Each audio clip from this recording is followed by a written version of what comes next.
എന്തെങ്കിലും ഒരു പ്രത്യേകത ഇല്ലെങ്കിൽ പിന്നെ ആരും ശ്രദ്ധിക്കാം. പറഞ്ഞ പ്രത്യേകതകളൊന്നും ഇല്ലെന്ന് നല്ല ഭംഗിയായിട്ടുള്ള ഒരു കോട്ടൺ മെറ്റീരിയലാണ് വരുന്നത്. സിമ്പിൾ ആണ്, നല്ല എലഗന്റ് ലുക്ക് കിട്ടും, അഫോർഡബിൾ പ്രൈസിലാണ് വരുന്നത്. അജറക് പ്രിന്റിലെ കോട്ടൺ മെറ്റീരിയൽ ഇപ്പം നല്ല ചൂട് ടൈമിൽ നല്ല കംഫർട്ടബിൾ ആയിട്ട് വെയർ ചെയ്യാൻ പറ്റുന്ന പാനൽ കട്ടിലാണ് വന്നിരിക്കുന്നത്.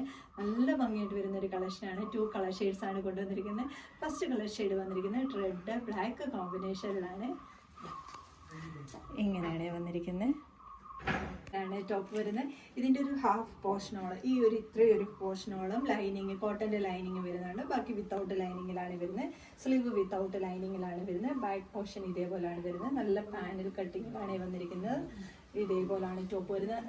ഓഫീസ് വെയർ ആയിട്ടും ഡെയിലി വെയർ ആയിട്ടൊക്കെ യൂസ് ചെയ്യാൻ ഇപ്പോൾ കംഫർട്ടബിൾ ആണ്. ഈ ചൂട് ടൈമിൽ ടോപ്പ് ലെന്ത് വന്നിരിക്കുന്നത് 47 ആണ്. ഇതേപോലെ ബ്ലാക്ക് റെഡ് കോമ്പിനേഷനിലാണ് വന്നിരിക്കുന്നത്. സെക്കൻഡ് കളർ ഷെയ്ഡ് വന്നിരിക്കുന്നത് നല്ലൊരു ഡാർക്ക് നേവി ബ്ലൂ ഷെയ്ഡാണ്. ഇങ്ങനെയാണ് വരുന്നത്. ബാക്കി ഫീച്ചേഴ്സ് എല്ലാം സെയിം പോലെ തന്നെ. ഇതിൽ ബ്ലൂവും ബ്ലാക്കും ആയിട്ടാണ് വന്നിരിക്കുന്നത്. ഞാൻ കയ്യിൽ വെച്ച് കാണിച്ചേക്കുന്ന കളർ എന്ന് പറഞ്ഞാൽ ഡാർക്ക് നേവി ബ്ലൂ ഷെയ്ഡാണ്. ഞാൻ വിയർ ചെയ്തേക്കുന്നത് ബ്ലാക്ക് ആണ്. വലിയ വ്യത്യാസമൊന്നും തോന്നില്ല. പുറത്തിറങ്ങുമ്പോൾ നമുക്ക് ആ ഡിഫറൻസ് മനസ്സിലാകത്തുള്ളേ. ഞാൻ പറഞ്ഞത് ഇതിൻ്റെ ഹാഫ് പോർഷനാണ് ലൈനിങ് വരുന്നത്. ബാക്കി വിത്തൗട്ട് ലൈനിങ്ങിലാണ് വരുന്നത്. നല്ല കട്ടിയുള്ള മെറ്റീരിയലാണ്. പാനലിലാണ് വന്നിരിക്കുന്നത്.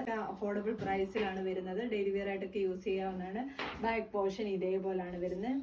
ടോപ്പ് ലെന്ത് വന്നിരിക്കുന്നത് 47 ആണ്. ഈ ടോപ്പിൻ്റെ എല്ലാം M2 XXL സൈസ് വരെയാണ് അവൈലബിൾ ആക്കിയിരിക്കുന്നത്. ഇതിലേതെങ്കിലും നിങ്ങൾക്ക് പർച്ചേസ് ചെയ്യാനാണെങ്കിൽ സ്ക്രീൻഷോട്ട് എടുത്ത് വാട്സപ്പ് ത്രൂ മാത്രം ഓർഡർ എടുക്കുക. താങ്ക്